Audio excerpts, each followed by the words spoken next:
Olá, galera! Era Napoleônica, parte 2. Bora lá?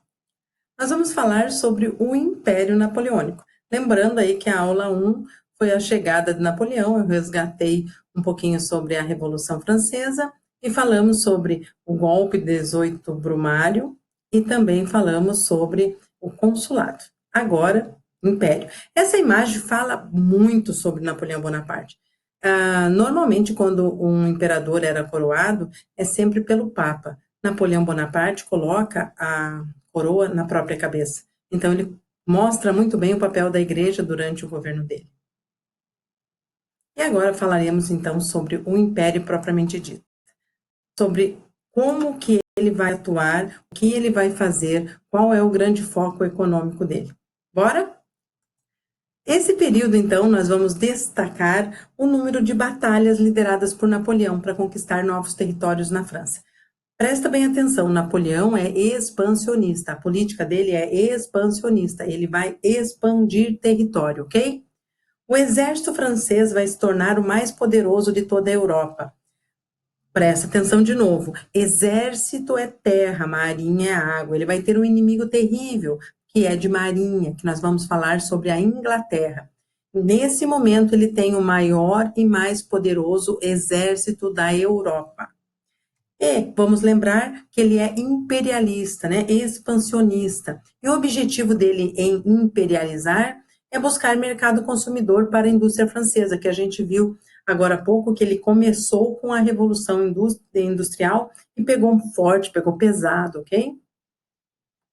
O Código de Napoleão, que eu comentei com vocês que surge, né, a ideia de Napoleão fazer leis para essa nova fase dele. É baseado no direito romano. Lembrando que tem aí, quem assistiu a aula de Roma, o direito romano é uma herança cultural, ok? Para todos os povos do Ocidente. Então, baseado no direito romano e com caráter essencialmente burguês. Ora, vejam vocês, ele chegou através de um golpe com o auxílio dos burgueses. Então, natural que ele vá consolidar esses anseios da burguesia.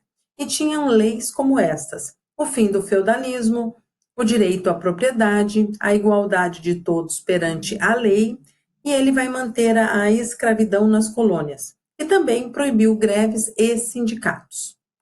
Agora vamos falar do inimigo. O inimigo da França nesse momento é a Inglaterra, de maneira comercial e de maneira bélica.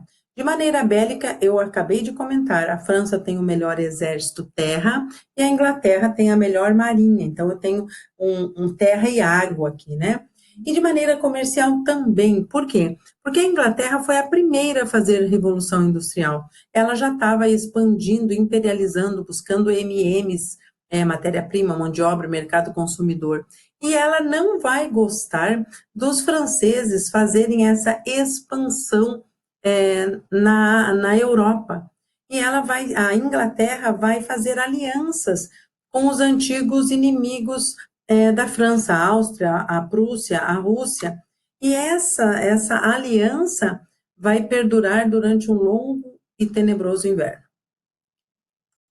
Napoleão Bonaparte, então, que conduzia a França com mão de ferro e uma política militarista, ele vai ver a Inglaterra como sua rival, não só política, né, como comercial, e ele percebe que ele não vai lutar com a Inglaterra em água, e sabe que a Inglaterra não vai vir para a terra porque ele tem o melhor exército. Então, ele resolve quebrar a Inglaterra economicamente, decretando aí o bloqueio continental. O que é o bloqueio continental? É uma estratégia de Napoleão Bonaparte e que vai dar muito certo até que a gente vai perceber aí que alguns países vão quebrar esse bloqueio continental.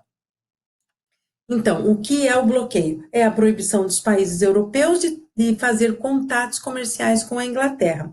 Caso não respeitassem esse decreto, esses países seriam invadidos pelo maior exército da Europa neste momento. O primeiro país que quebra o bloqueio continental é a Rússia. A Rússia quebra por quê? Porque a Rússia não está industrializada e ela faz compras, ela compra, ela é mercado consumidor da Inglaterra. E aí Napoleão disse que invadiria E o fez. Ele vai invadir o território russo. Os russos vão usar uma técnica chamada terra arrasada. Eles vão se afastando e vão destruindo aí telhado das casas, envenenando água, queimando as produções, esperando que o inverno chegue. E o inverno chega. O inverno russo é um inverno muito cruel, de 30, 40 graus negativos. O exército francês não estava preparado para isso, e Napoleão vai sofrer vai sofrer as consequências de uma batalha contra o inverno. Inclusive, ele vai escrever nas suas memórias que ele não perdeu para os russos, e sim para o inverno russo. Por curiosidade, outro país que quebrou o bloqueio continental foi Portugal, tá? E neste contexto, quando Portugal vai quebrar o bloqueio continental, a família real vai fugir de Napoleão e vem para o Brasil. Eu vou retomar esse assunto quando eu falar sobre a história do Brasil. É só para você pensar num linkzinho aí, tá? O fim do Império Napoleônico. Lembra da aliança lá de Áustria, Prússia, Rússia, junto com a Inglaterra? Então, eles vão fazer várias guerras contra Napoleão, várias batalhas contra Napoleão, e Napoleão vai perder muitas delas, tá? E aí, finalmente, a França é invadida em 1814 pelos quatro grandes, vou repetir, sim, Áustria, Prússia, Rússia e Inglaterra. Napoleão foi obrigado a renunciar, a abdicar, e ele, então, é condenado a ir para o exílio numa ilha chamada Elba. Lá na ilha de Elba, enquanto Napoleão está isolado, né, exilado, existe aí uma reunião entre os países vencedores, os quatro grandes. A gente chama de Congresso de Viena. Lá, Áustria, Prússia, Rússia e Inglaterra vão ditar as novas regras para a Europa. Eles vão devolver as casas monárquicas, isso é um princípio de legitimidade. Isso quer dizer que os reis podem assumir os seus países, né? Eles vão redesenhar o mapa da Europa, vão botar em equilíbrio novamente. Tudo que Napoleão tinha expandido, eles vão devolver para os países de origem. E é nesse momento que eu vou ter que parar e falar de história do Brasil de novo. É nesse período aí de devolver as casas monárquicas que o rei de Portugal, que tinha fugido para o Brasil, retorna com a família, que vai dar início ao nosso processo de independência, ok? Eles vão também reprimir as ideias nacionalistas e liberais na Europa. E vão criar a Santa Aliança. A Santa Aliança é um acordo de ajuda mútua entre os quatro grandes lá, Áustria, Prússia, Rússia e Inglaterra. Inglaterra no primeiro momento, porque depois ela sai, tá? O que é uma ajuda mútua?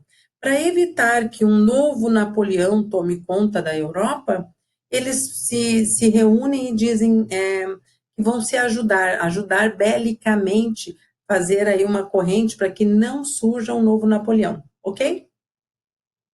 E aí nós vamos ter o governo dos 100 dias. Napoleão foge da ilha de Elba com a ajuda de alguns militares, e aí com o apoio do exército ele entra na França e reconquista o poder. Por isso nós chamamos de governo de 100 dias, porque ele fica exatos 100 dias no poder. Ele passa a atacar a Bélgica numa estratégia bem interessante, mas ele foi derrotado pela segunda vez na Bélgica, na batalha maravilhosa de Waterloo. E quando ele perde esta batalha, ele vai ser preso e exilado novamente, só que agora numa outra ilha, na ilha de Santa Helena. E Napoleão Bonaparte, em 1821, ele morre na ilha de Santa Helena. Ninguém sabe ao certo o motivo da morte, mas a boca pequena se fala, né, ou teoria da conspiração, que ele tenha sido envenenado. Ok, pessoal? Era napoleônica, então. Isso. Falou, valeu. Até mais.